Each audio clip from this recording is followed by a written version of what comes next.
남을 이용해 놓고도 아무 일 없다는 듯 웃는 사람이 있다. 도움을 구하던 표정은 온데간데 없고 이익이 끝나면 관계도 끝난다. 더 충격적인 건 그들이 스스로를 나쁜 사람이라고 전혀 생각하지 않는다는 사실이다. 이 유형의 특징은 기억을 편집한다는 점이다. 자신이 받은 도움은 당연한 것으로 남에게 준 작은 호의는 큰 은혜로 재구성한다. 심리학에서는 이를 자기 합리화라고 부르지만 더 근본적인 문제는 책임의식이 없다는 데 있다. 니체는 인간이 스스로를 보호하기 위해 도덕을 재해석한다고 보았다. 이들은 그 재해석을 극단적으로 사용한다. 자신의 이익이 곧 정의가 되고 상대의 상처는 과민 반응이 된다. 이런 사람과 가까워지면 이상하게도 계속 설명하고 해명하게 된다. 분명히 이용당했는데도 오히려 내가 예민한 사람처럼 느껴진다. 그들은 감정이 아니라 논리로 상대를 밀어붙인다. 문제는 이들을 바꾸려는 시도다. 죄책감을 느끼지 않는 사람에게 양심을 기대하는 것은 모래 위에 집을 짓는 것과 같다. 거리를 두지 않으면 당신의 에너지가 서서히 빠져나간다. 이 유형을 알아보는 가장 쉬운 방법은 하나다. 고마움을 말로만 표현하고 행동으로는 보답하지 않는 사람. 항상 자신이 더 힘들었다고 주장하는 사람. 관계를 유지할지 말지는 선택이지만 이 사람을 설득해 정상적인 양심을 만들겠다는 생각은 버리는 편이 낫다. 당신의 삶은 교화 사업이 아니다. 이들은 직접적으로 공격하지 않는다. 대신 상처받은 얼굴을 한다. 자신이 더 힘들고 더 억울하며 더 불쌍하다고 말한다. 처음에는 연민이 든다. 하지만 시간이 지날수록 당신은 이상하게 죄인이 된다. 도와주지 않으면 냉정한 사람이 되고 거절하면 상처를 준 가해자가 된다. 쇼펜하우어는 인간의 의지가 끝없이 타인을 이용하려는 방향으로 흐른다고 보았다. 이 유형은 그 의지를 감정이라는 포장지로 감싼다. 겉으로는 약해 보이지만 실제로는 매우 계산적이다. 그들은 부탁을 거절당하면 바로 태도를 바꾼다. 차가워지거나 침묵하거나 주변 사람들에게 은근히 당신을 나쁜 사람으로 만든다. 직접 싸우지 않고 평판을 이용해 압박한다. 이 관계에서 가장 큰 위험은 죄책감 중독이다. 계속 도와주다 보면 당신은 스스로를 좋은 사람이라고 느끼게 된다. 하지만 동시에 점점 지치고 분노가 쌓인다. 이들은 고맙다는 말을 하지만 행동은 반복된다. 도움은 일회성이 아니라 상시 서비스가 된다. 이 유형과 건강하게 관계를 유지하는 유일한 방법은 선을 분명히 긋는 것이다. 연민과 책임을 구분하지 못하면 당신의 인생은 타인의 감정 처리장이 된다. 겉으로 보면 이들은 능력 있고 추진력이 강하다. 목표가 분명하고 말도 빠르고 판단도 신속하다. 처음에는 이런 에너지에 끌린다. 하지만 곧 알게 된다. 그들의 추진력은 대개 누군가의 희생을 연료로 삼는다는 사실을. 이 유형은 결과가 중요하다는 말을 자주 한다. 과정에서 누군가 상처받아도 약속이 어겨져도 감정이 짓밟혀도 대수롭지 않게 넘긴다.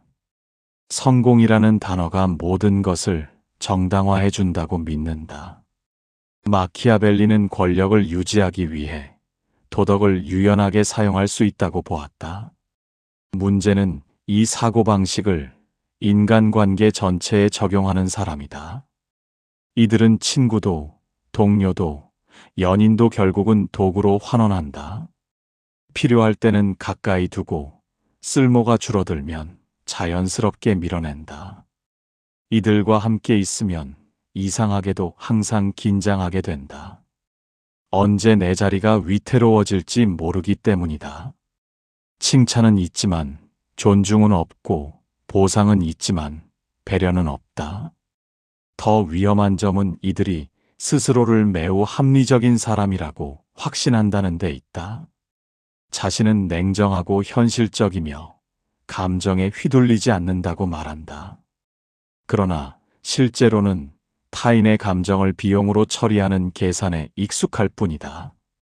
에픽테토스는 통제할 수 없는 것에 매달리지 말라고 했다.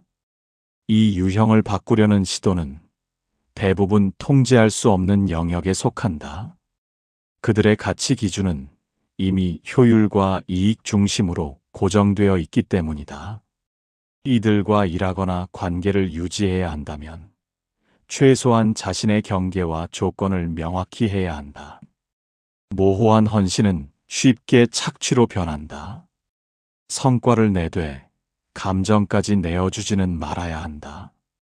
그들의 성공이 당신의 소진을 전제로 한다면 그 관계는 이미 불균형이다.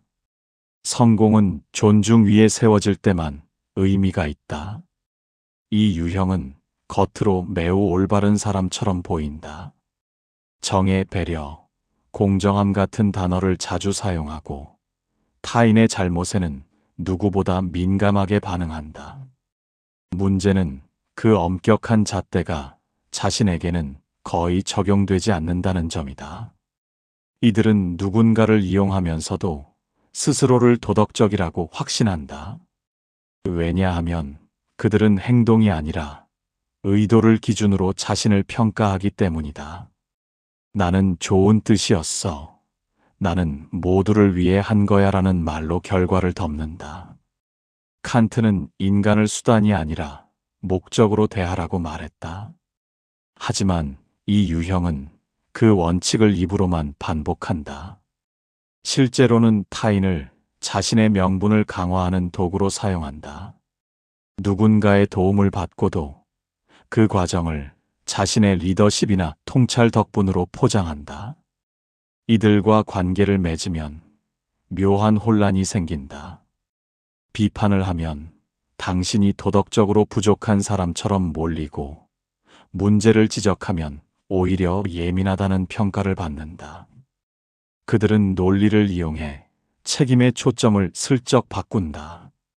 더 치명적인 부분은 주변 사람들까지 설득해버린다는 점이다. 겉으로 보기에 이들은 늘 원칙적이고 차분하다.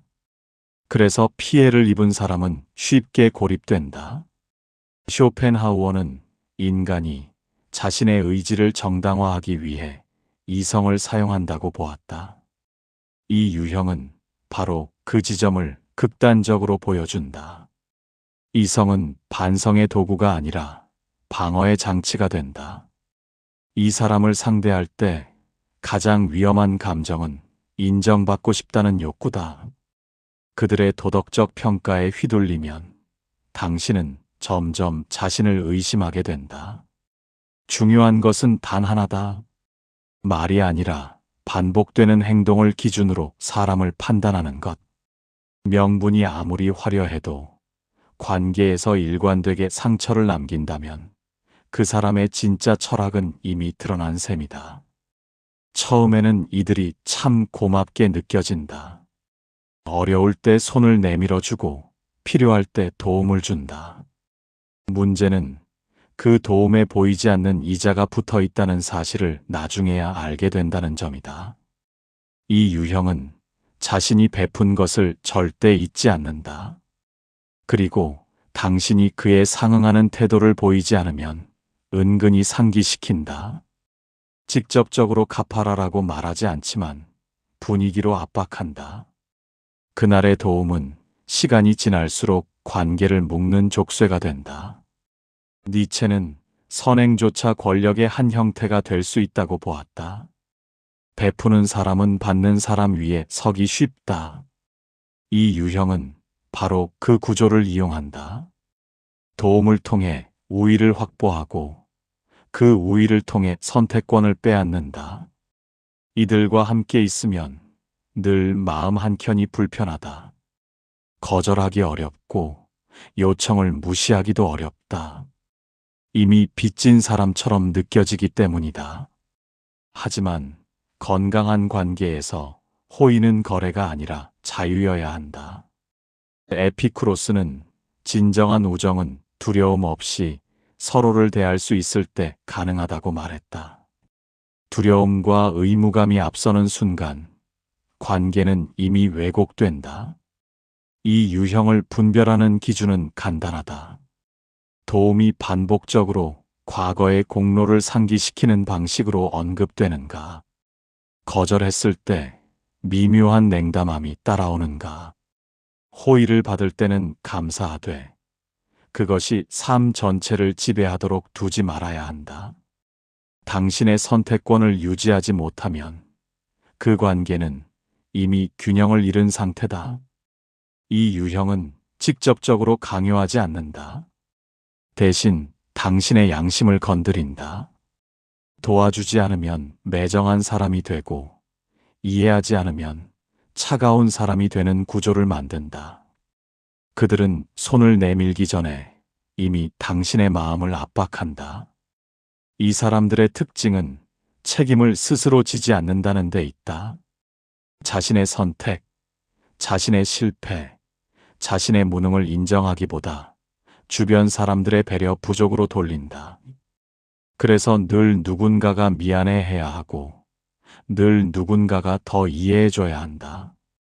이 관계에서 이상한 일이 반복된다. 분명히 당신은 충분히 해주고 있는데도 계속 부족하다는 느낌이 든다. 왜냐하면 기준이 계속 바뀌기 때문이다. 오늘은 공감이 부족했고, 내일은 시간이 부족했고, 그 다음에는 태도가 부족했다는 식이다. 사르트르는 인간은 자신의 선택에 책임을 져야 한다고 보았다. 그러나 이 유형은 자유는 누리면서 책임은 회피한다. 스스로 선택해놓고도 결과가 불리하면 당신의 태도를 문제 삼는다. 그 과정에서 당신은 점점 설명하는 사람, 변명하는 사람이 된다. 이들은 종종 나는 내가 잘 되길 바라는 거야 라는 말을 사용한다. 하지만 그 말 뒤에는 조건이 붙는다. 내 기대에 맞게 행동할 것, 내 감정을 우선할 것, 내 방식에 따를 것. 결국 당신의 삶은 그들의 기준에 맞춰 조정된다. 가장 위험한 지점은 여기다. 당신이 점점 자신의 감정보다 그들의 평가를 더 신경 쓰게 된다는 것. 스스로 옳다고 느끼는 선택보다 그들이 실망하지 않을 선택을 고르게 된다. 이때 이미 관계의 주도권은 넘어간 상태다. 스토아 철학은 타인의 판단을 통제하려 하지 말라고 말한다.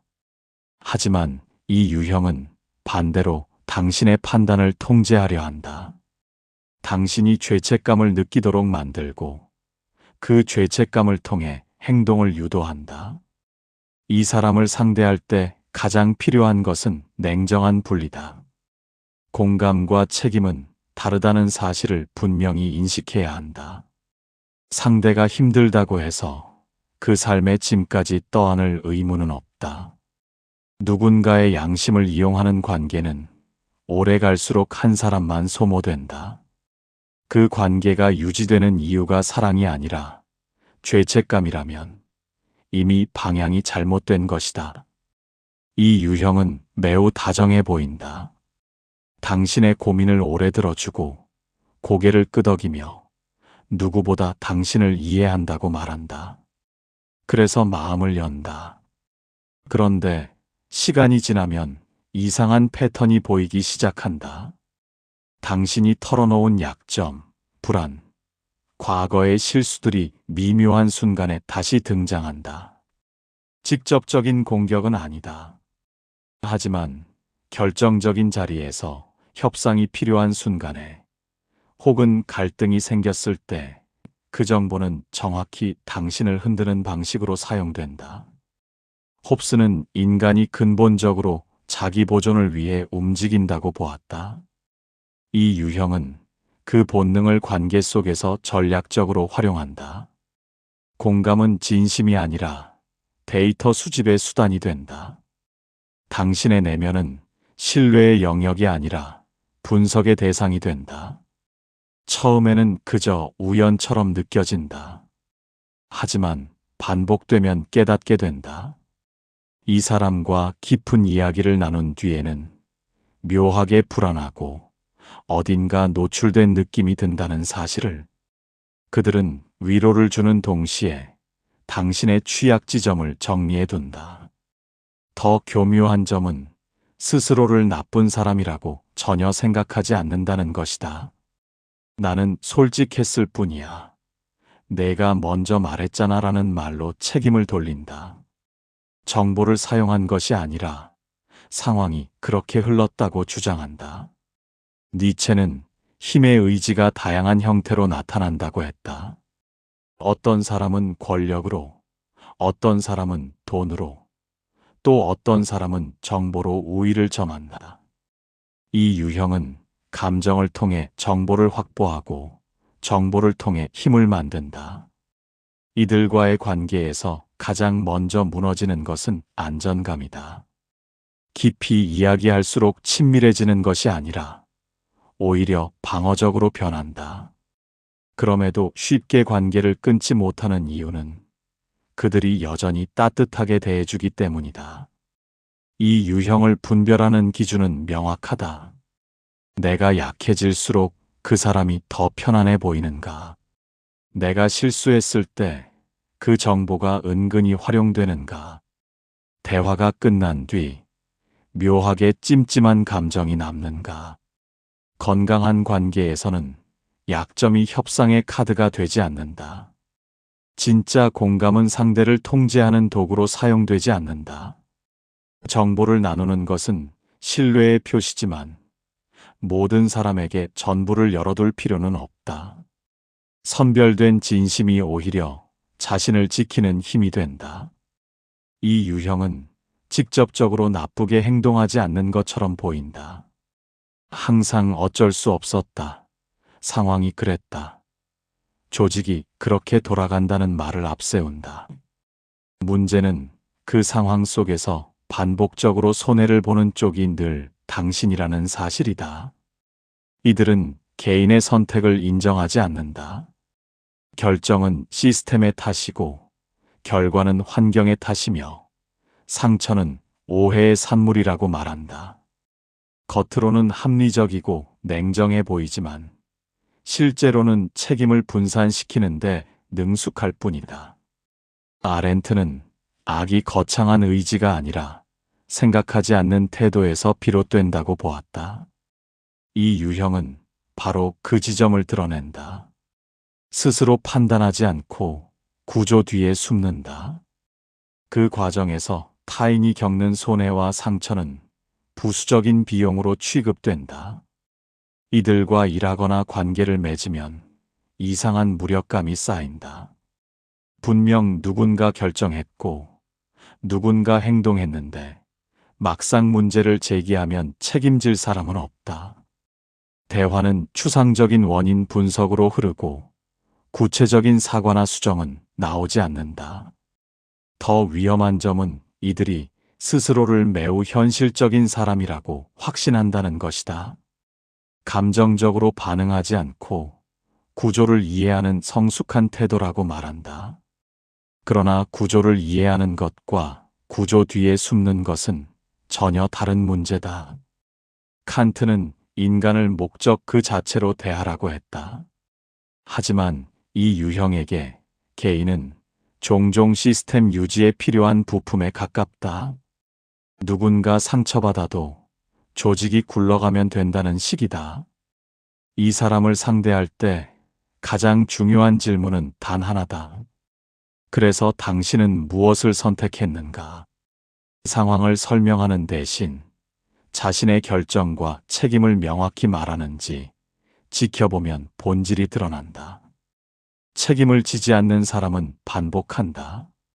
오늘은 구조 탓, 내일은 분위기 탓, 그 다음은 오해 탓. 그 사이에서 소모되는 것은 늘 구체적인 개인이다. 모든 상황을 통제할 수는 없다. 그러나 자신의 선택에 이름을 붙이지 못하는 사람과 깊은 관계를 맺는 것은 위험하다. 그들은 필요할 때마다 다시 구조 뒤로 사라질 것이기 때문이다. 이 유형은 겉으로 보면 꽤 괜찮은 사람처럼 보인다. 문제가 생기면 일단 미안하다는 말을 한다. 그래서 처음에는 성숙하다고 느껴진다. 하지만 시간이 지나면 이상한 사실을 깨닫게 된다. 사과는 반복되는데 행동은 거의 바뀌지 않는다는 점이다.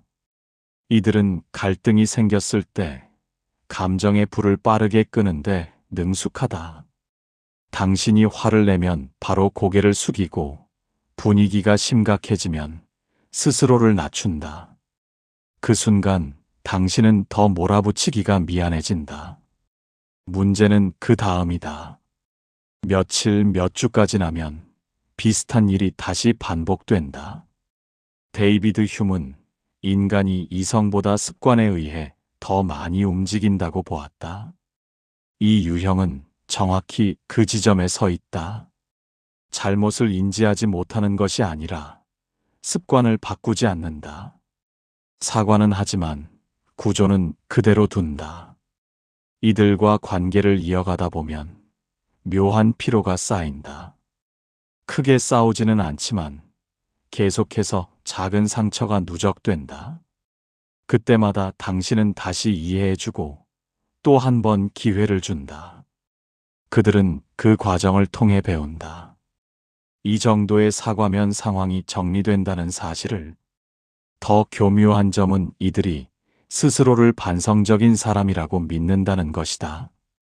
나는 사과할 줄 아는 사람이야 라는 자기 이미지에 안주한다. 그러나 진짜 반성은 감정 표현이 아니라 행동의 수정에서 드러난다. 스토아 철학은 감정에 휘둘리지 말고 반복되는 패턴을 관찰하라고 말한다. 이 유형을 판단할 때도 마찬가지다. 말이 아니라 시간 속에서 드러나는 행동의 궤적을 보아야 한다. 사과가 많다는 것은 때로 실수가 많다는 의미이기도 하다. 더 정확히 말하면 같은 실수를 계속한다는 뜻이다. 그런데도 관계가 유지되는 이유는 당신이 이해심이 많기 때문이다. 여기서 냉정해질 필요가 있다. 사과가 행동으로 이어지지 않는다면 그것은 책임 회피의 또 다른 방식일 수 있다. 갈등을 해결하는 것이 아니라 갈등을 일시 정지시키는 기술일 뿐이다. 건강한 관계에서는 실수가 줄어든다. 사과의 횟수가 아니라 같은 문제가 반복되는지 여부가 기준이 되어야 한다. 가장 위험한 유형은 끝까지 자신을 피해자로 남기는 사람이다. 모든 일이 끝난 뒤에도, 관계가 완전히 틀어진 뒤에도, 심지어 당신이 떠난 뒤에도 그들은 말한다. 나는 최선을 다했어. 나는 상처받은 쪽이야. 나는 이용당했을 뿐이야. 이 유형의 무서운 점은 기억을 재구성하는 능력이다. 불리한 장면은 흐릿해지고 자신이 억울했던 순간만 선명해진다. 시간이 지날수록 이야기는 정리되고 그 정리된 이야기 속에서 그들은 늘 희생자다. 프로이트는 인간이 자아를 보호하기 위해 방어기제를 사용한다고 설명했다. 이 유형은 그 방어를 삶의 태도로 굳혀버린 경우에 가깝다. 자신의 공격성은 정당한 분노가 되고 타인의 분노는 과잉 반응이 된다. 자신의 계산은 생존 전략이 되고 타인의 전략은 배신이 된다. 이들과 갈등을 겪으면 마지막 장면이 왜곡된다. 분명 당신은 반복적으로 상처받았는데 어느 순간 설명하는 사람이 되어 있다. 그들은 조용히 주변에 자신의 버전을 전한다. 자극적인 세부는 빼고 자신이 얼마나 노력했는지에 초점을 맞춘다. 더 냉정하게 보면 이들은 스스로를 나쁜 사람으로 인식하는 순간을 끝까지 피한다. 왜냐하면 그 자각이 오면 삶 전체를 다시 돌아봐야 하기 때문이다. 그래서 끝까지 외부 요인을 찾는다. 상황이 나빴고, 타이밍이 어긋났고, 상대가 예민했다는 식이다. 니체는 인간이 자신을 견디기 위해 진실을 선택적으로 해석한다고 말했다. 이 유형은 그 해석을 철저히 자신에게 유리한 방향으로만 사용한다. 그 결과 그들은 늘 비슷한 갈등을 반복하면서도 자신은 피해자라고 믿는다. 이 사람과 마지막 대화를 나누면 허탈함이 남는다. 아무리 설명해도 핵심은 전달되지 않는다. 그들은 이해하지 못하는 것이 아니라 받아들이지 않는 것이다. 여기서 중요한 질문이 있다. 당신은 끝까지 이해받고 싶은가? 아니면 이제 그만 소모되고 싶은가? 모든 관계가 완벽한 합의로 끝나야 하는 것은 아니다. 때로는 상대의 왜곡된 이야기 속에서 조용히 빠져나오는 것이 더 건강한 선택이다.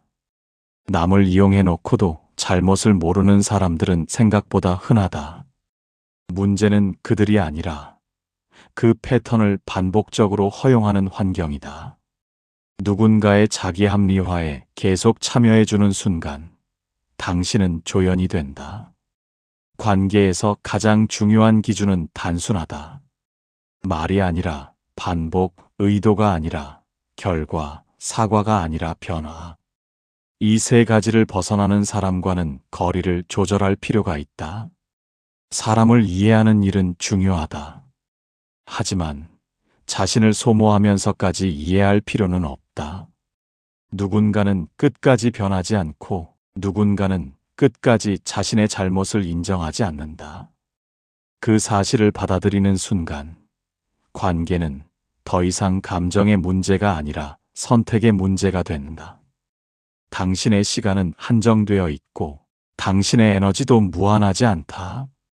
잘못을 모르는 사람을 설득하는데 인생을 쓰지 말고 스스로를 지키는데 사용해야 한다. 말보다 행동을 보고 사과보다 반복을 보고 의도보다 결과를 보라. 그 기준을 잃지 않는 한 당신은 더 이상 이용당하지 않는다.